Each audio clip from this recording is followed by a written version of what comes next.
This is Mr. Anderson for Math 121 at Kellogg Community College. We are looking at Section 6 of Chapter 5, Factoring Sums or Differences of Cubes.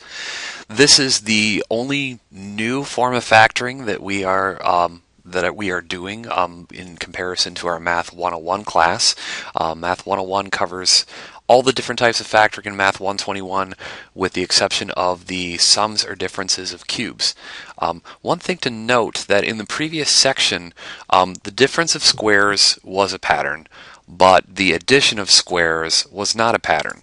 To just quickly kind of call back the previous section, so if you had x squared minus 4, this is factorable into x plus 2 and x minus 2. If you had x squared plus 4, this is not factorable, so this would be a prime problem. Now in this section, you can have the sum or the difference of cubes instead of just squares, and it probably helps, just like in the previous section, that if you put a cube chart here. Now I'm not going to have to go as far with the cubic chart because they don't actually take this too far in the book. The cubic root of 1 is 1, or 1 times 1 times 1 is 1. The cubic root of 8 is 2, which is 2 times 2 times 2 is 8. The cubic root of what is 3? Well, that would be 27. That's 3 times 3 times 3. The cubic root of 64 is 4. The cubic root of 125 is 5. And the cubic root of 216 is 6, because each of those is going to be the number times itself 3 times. Now, the pattern of the difference or sum of cubes is listed right here as this a plus b, a squared minus ab plus b squared, or a minus b, where a squared plus ab plus b squared. This pattern actually is easily figured out as something called a and b SOPs. And SOPs is a way to kind of help yourself through doing the pattern here and breaking this into a factorable form. The a is the cubic root of the first term, or the first number or the leading coefficient, and the b is the cubic root of the last or the second term's coefficient. So to find your a and b, you're going to follow this procedure.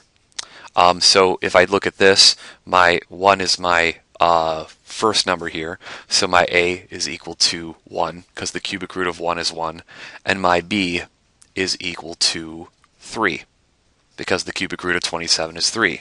So now what I have is, according to my formula, I'm either going to have a plus b or a minus b, based on if this is a plus or a minus here. So this is going to be x plus 3 right there, because the cubic root of x cubed is also just x. And then the SOPs part is how you get this middle piece right here. The first s means the square of a. Then OP stands for the opposite product of a and b. And then this s is the square of b. So what you have for your factoring part is the square of a, so our a was 1x, so this is going to be x squared. The opposite product of a and b, so 1x times 3, we're going to make the product of this. This is 3x. The opposite product would be negative 3x. And then the square of b, which would be 9. And I can go through and do a FOIL, not really a FOIL, but a double distribution problem here, and I can see that this would simplify down to x cubed. And I'm going to actually show that to you right now to show you that this is a proper example. So if I'm going to check my answer here, and I'll do so in a different color, this is going to be, let's see, x times x squared is x cubed. And then we're going to multiply the x times the 3x, so 3x squared, x times a 9, which is 9x. Now multiply the 3 times the x squared. This is my 3x squared, so these will simplify. 3 times negative 3, which is negative 9x. These will simplify. 3 times 9, which is 27. So you can see that I can get this down to a simplifiable answer that is matching the first.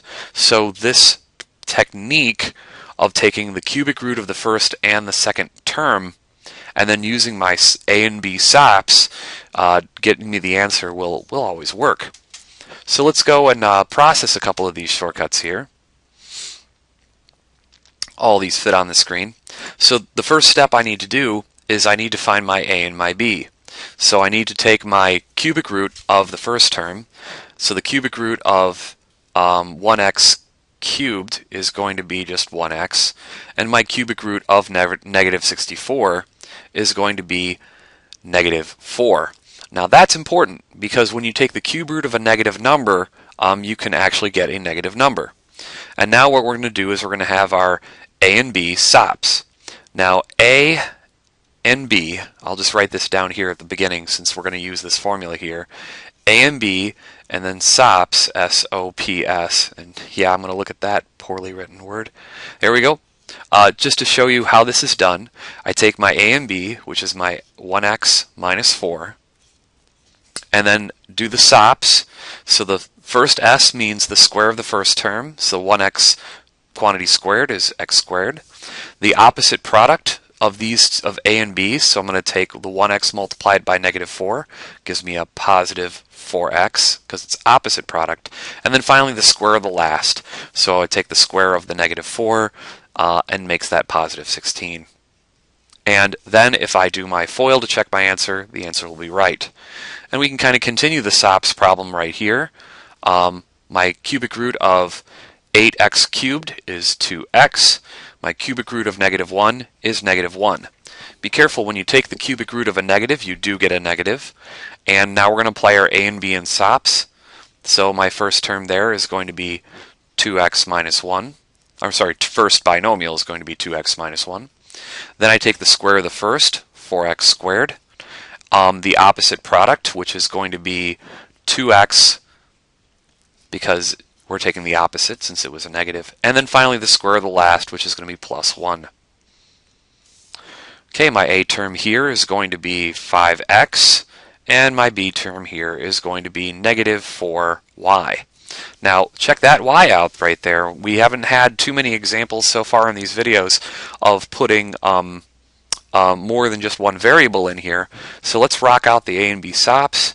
So my first term is going to be 5x minus 4y, because that was a minus 4. Square of the first term is going to be 25x squared. The opposite product of 5 and negative 4 is positive 5 and 4, which will then be 20 xy. Notice that these two have to get multiplied together.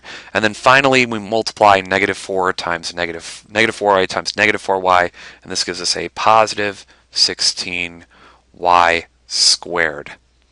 Now if we did our double distribution, you would see that our first term would match our 125x cubed, and our very last cable would be making our negative 64y cubed, and our middle terms when we do our distribution will simplify. Okay, clearing off a mistake, before you do this problem, you have to see if there's anything we can remove from this problem, and in this case we can. We can factor out a 2x cubed, and what that will give us is it will give us 125 x to the 6th power plus 64, and no x is there because I factored out an x cubed. Now my a in this problem is going to be 5x squared, because the cubic root of x to the 6th is x squared. You have to divide the numbers here, and that will give you that 2. Then we'll go b here and take the cubic root of 64, which gives us 4. So my SOPs part about it, the a and b, this is going to give me my 5x squared plus 4. The square of the first, 25x squared. The opposite product, which is going to be negative 20x squared. Oh shoot, I forgot to make this x to the 4th power, because squaring my first term will take this up and double it. and then we'll square the last term, which is 16. Now, you notice that you factored out a 2x cubed at the start of the problem. That does need to go here at the end. And there, woo, is your final answer. Now there's nothing to remove from this problem right here, so we're going to get our a and b term. My a term is going to be x cubed, because you divide, when you take the cubic root of x to the 9th, you do divide that numbers, which will be explained a little bit more in a later chapter. And this will be y to the 4th and z to the 5th power. When you take the cubic root of that, it really divides the powers by 3. So we're going to have my a plus b. My a plus b is going to be my x cubed plus y to the 4th, z to the 5th. And then we're going to have our square of the first term, which is x to the 6th, which doubles those numbers. The opposite product is going to be minus x cubed, y to the 4th, z to the 5th. And then our final is going to be squaring this, which is going to be y to the 8th, z to the 10th. And if you do your double distribution here, you'll notice you'll get x to the 9th at the start. Your very last term is going to be 12 and 15 for your y and z exponents. And then if you really, I strongly recommend that you try writing this problem out. You can see that if you do your double distribution, that this will simplify all in the middle. Well, thanks for watching.